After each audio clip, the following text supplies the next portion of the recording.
مشترک فیملی کی سب سے بڑی دوسری خرابی یہ ہے، ایک مرتبہ رسول اکرم صلی اللہ علیہ وسلم نے صحابہ کرام رضوان اللہ تعالی اجمعین سے فرمایا، تم تنہائی میں خلوت میں کسی اجنبی عورت کے پاس مت جایا کرو، تم تنہائی میں خلوت میں کسی اجنبی عورت کے پاس مت جایا کرو۔ صحابہ نے پوچھا، یا رسول اللہ دیور کے بارے میں کیا حکم ہے؟ آپ علیہ السلام نے فرمایا، الحمو الموت، دیور تو موت ہے۔ کیا مطلب؟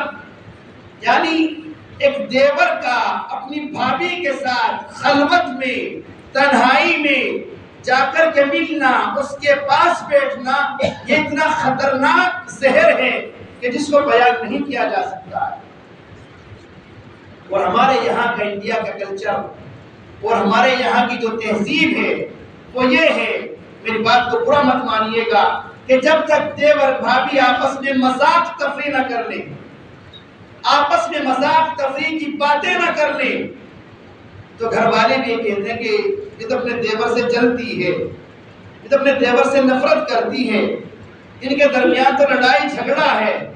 اور شریعت یہ کہہ رہی ہے الحم والموت، اور لفظ دیور یہ ہمارے یہاں کا جملہ ہے۔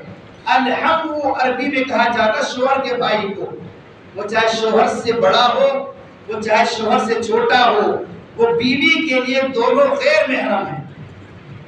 اور کلچر کیا ہے؟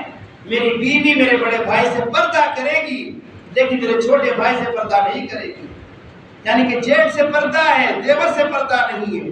جبکہ شریعت کی نظر میں جیٹھ بھی غیر محرم، دیور بھی غیر محرم، جس طرح دیور سے پردہ ہے اسی طرح جیٹھ سے بھی پردہ ہے۔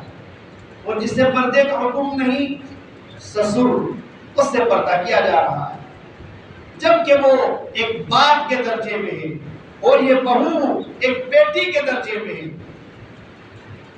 خطرہ تھا گھریلو ماحول کے دیور کے ذریعے خراب ہونے کا، آپ صلی اللہ علیہ وسلم نے اس کی برائی کو بیان کر دیا، الحم والموت، دیور تو موت ہے، اس کی تنہائی سے جتنا بچا جائے اور خلوت میں اس کے ساتھ بیٹھنے سے جتنا بچا جائے، یہ گھر والوں کے لیے، پورے گھر کی چہار دیواری کے لیے اتنا ہی زیادہ سکون کا اور بہترائی کا ذریعہ ہے۔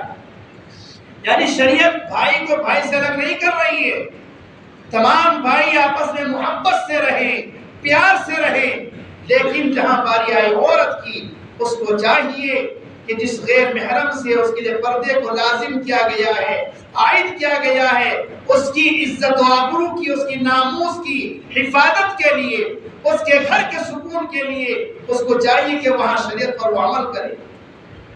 لیکن ہوتا کیا ہے؟ ہوتا یہی ہے کہ ماں تو بوڑھی ہو چکی ہے، گھر کے تمام افراد کے کپڑے، شوہر کے بھی کپڑے ایک بہو دھلتی ہے، یہاں تک کہ دیور کے ناپاک کپڑے بھی ایک بھابھی سے دھلوائے جا رہے ہیں۔ یہ کون سا معاشرہ ہے؟ یہ کون سا سماج ہے؟ کون گوارا کرے گا اس بات کو کہ میری بہن اپنے دیور کے ناپاک کپڑوں کو دھوئے؟ اور یہاں اس کو مجبور کیا جاتا ہے، گھر کے تمام افراد کے کپڑے آپ کو دھلنے ہیں، یہاں تک کہ اس جوان مستنگ دیور کے کپڑے بھی جو پوری رات دن مستی میں رہتا ہے، اس کے ناپاک کپڑے بھی غیر محرم کے کپڑے بھابھی سے دھلوائے جا رہے ہیں۔